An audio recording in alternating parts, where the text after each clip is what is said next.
Well, this morning, hundreds of emergency responders took time to remember those who sacrificed their lives on the darkest day in American history, 9/11.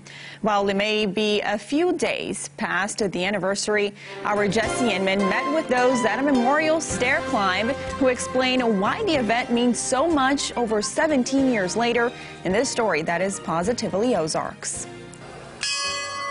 Fallen heroes from September 11, 2001 were remembered this morning at the 6th annual Springfield Area 9/11 Memorial Stair Climb. Safety Coordinator Mike Novak explained how Plaster Stadium was used as the setting for the climb. We climb the equivalent of 110 floors, which was how tall the World Trade Center was.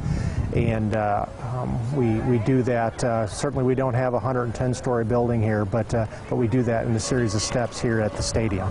The target goal for the number of climbers is 343, which is how many emergency responders lost their lives on that day or due to health complications from the attack later on. We've grown to nearly that number this year. So every year we keep increasing the number of climbers. The stair climb hits close to home for the guest speaker this year. I was at both the '93 bombing of the World Trade Center and the 2001 bombing of the World Trade Center as a member of the New York City Fire Department.